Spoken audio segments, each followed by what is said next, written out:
제15장.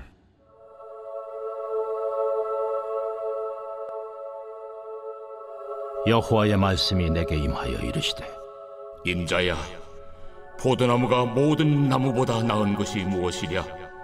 숲속의 여러 나무 가운데 있는 그 포도나무 가지가 나은 것이 무엇이랴? 그 나무를 가지고 무엇을 제조할 수 있겠느냐? 그것으로 무슨 그릇을 걸 못을 만들 수 있겠느냐? 불에 던질 땔감이 될 뿐이라. 불이 그 두 끝을 사르고 그 가운데도 태웠으면 제조에 무슨 소용이 있겠느냐? 그것이 온전할 때에도 아무 제조에 합당하지 아니하였거든 하물며 불에 살라지고 탄 후에 어찌 제조에 합당하겠느냐?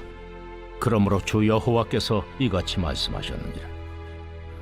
내가 숲을 가운데에 있는 포도나무를 불에 던질 땔감이 되게 한 것 같이 내가 예루살렘 주민도 그같이 할지라.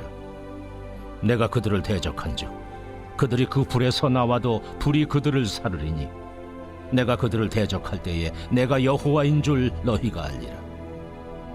내가 그 땅을 황폐하게 하리니 이는 그들이 범법함이니라. 나 주 여호와의 말이니라 하시니라.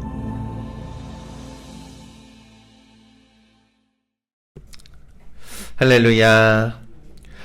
이른 새벽 우리 주님 전에 오신 믿음의 성도님들을 환영하고 축복합니다.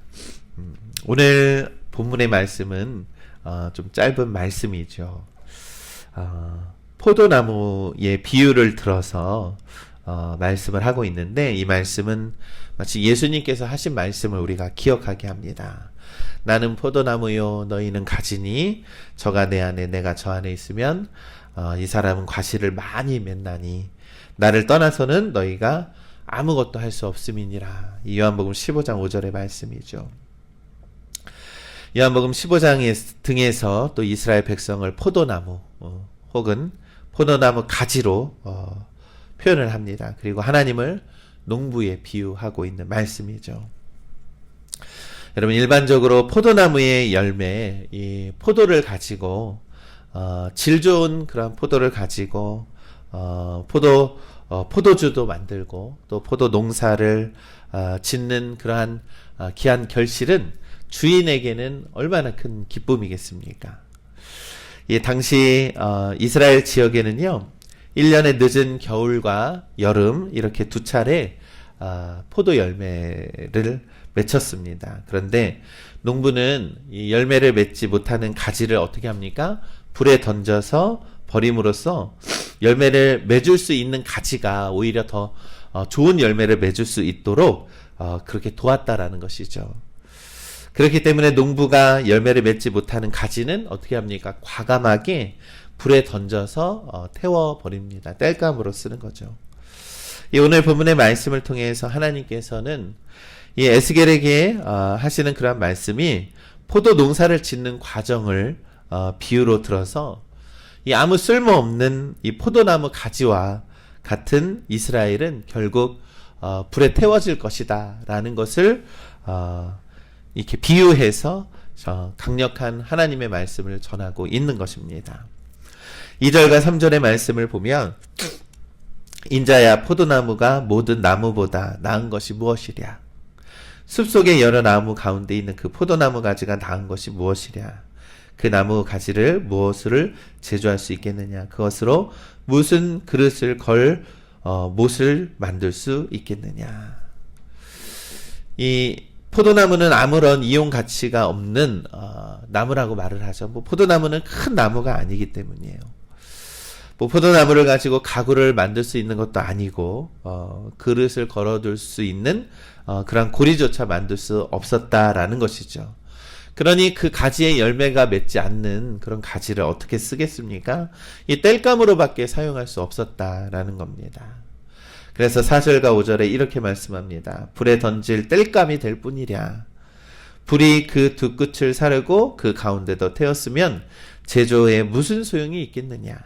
그것이 온전할 때에도 아무 제조에 합당하지 아니하였거든 하물며 불에 살라진 탄 후에 어찌 제조에 합당하겠느냐.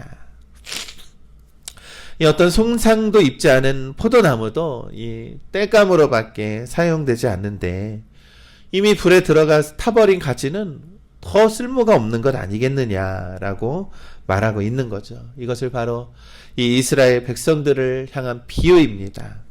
그들이 정말 쓸모없는 존재로 전락하고 말았다. 너희들은 그런 이 포도나무의 땔감과 같은 존재다라고 말씀하고 있는 것이죠. 그러면서 6절 이후에 말씀합니다. 그러므로 주 여호와 내가 말하노라 라고 말씀하죠. 열매 맺지 않는 포도나무를 아궁이에 불에 태워 보낼 것처럼 열매를 맺지 않고 하나님과의 약속과 하나님을 저버린 예루살렘에 대한 심판을 예언하고 있는 것입니다. 그들은 철저하게 불에 태워질 것임을 예언하고 있는 것이죠. 6절과 7절은 이렇게 말씀합니다. 그러므로 주 여호와께서 이같이 말씀하셨느니라. 내가 숲을 가운데 있는 포도나무를 불에 던질 땔감이 되게 한 것 같이 내가 예루살렘 주민들도 그와 같이 할 것이다. 내가 그들을 대적한즉 그들이 그 불에서 나와도 불이 그들을 사르리니 내가 그들을 대적할 때에 내가 여호와인 줄을 너희가 알리라. 이 예루살렘 백성들이 활활 불에 탈 것이다. 그제서야 내가 여호와인 줄을 알게 될 것이다 라고 말씀하죠.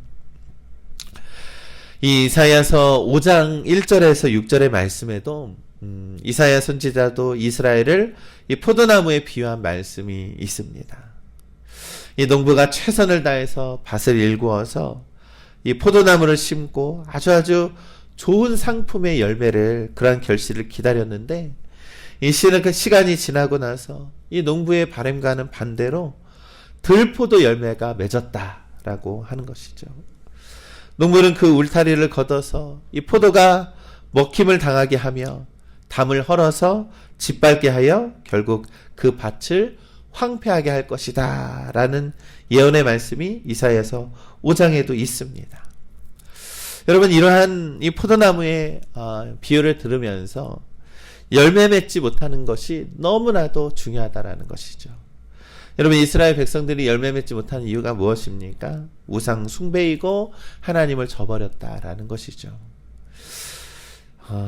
우리가 하나님의 사랑 가운데에 하나님의 뜻 가운데에 딱 붙어 있지 않고서는 우리는 열매를 맺지 못한다라는 겁니다. 그리고 또한 여기서 중요한 것은 무엇입니까? 그렇게 쓸모없게 된 포도나무는 불에 던져져 땔감이 될 것이다 라는 것입니다.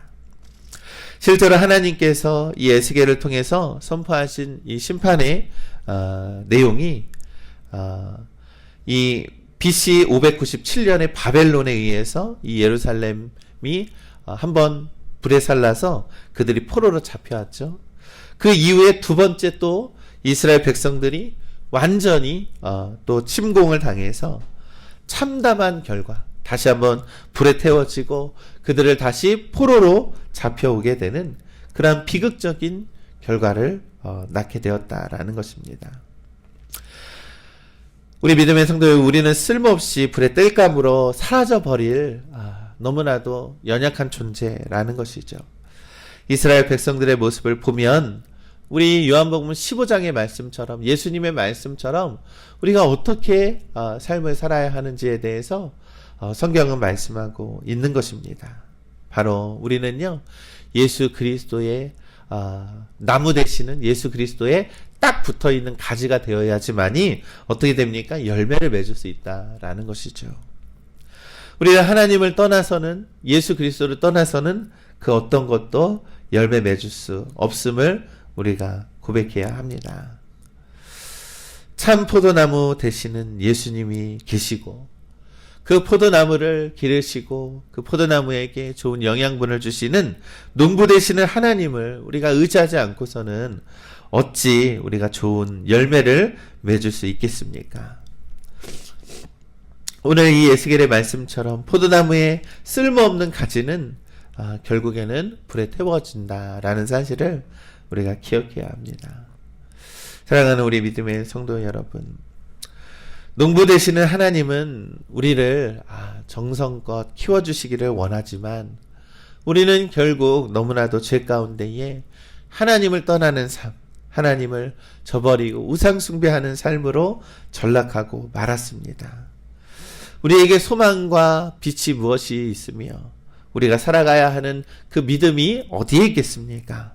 바로 예수 그리스도를 믿는 믿음 안에서 살아가는 것이 유일한 방법임을 우리는 고백합니다. 이스라엘 백성들의 모습은 너무나도 어리석습니다. 이 출애굽 이후에 하나님이 하나님 여호와는 너희를 애굽에서 인도해 준 하나님이다라는 것을 분명히 밝혔음에도 불구하고 그들의 마음속에는 하나님을 섬기는 것과 동시에 그들의 안위 속에는 우상이 가득했다라는 것이죠. 조금이라도 불평이 생기면 우상을 만들고 조금이라도 욕심이 생기면 우상을 만들고 나의 안위와 평안을 위해서 살아가는 것이 바로 그들의 모습입니다. 어쩌면 오늘날 우리의 모습 속에도 하나님을 중심에 두는 것이 아니라 하나님 곁에서 우리가 믿음을 발휘하며 살아가는 것이 아니라 결국에는 우리가 세상의 것에 목매어 살아간다면 결국 모든 것이 불에 던져지는 인생으로 전락하게 될지 모릅니다. 그러니 우리 믿음의 성도 여러분, 우리 포도나무 되시는 예수 그리스도께 붙어 있어서 귀한 믿음의 열매 맺으시기를 간절히 소망합니다. 하나님은 그러한 열매를 원하시고 하나님은 그런 우리를 기르시고 키워주신다라는 믿음을 가지고 오늘도 살아가시기를 간절히 소망합니다. 귀한 믿음의 열매를 맺어서 하나님께 영광 돌리는 우리 발복영광교회 믿음의 성도님들 되시기를 우리 주님의 이름으로 간절히 축원합니다.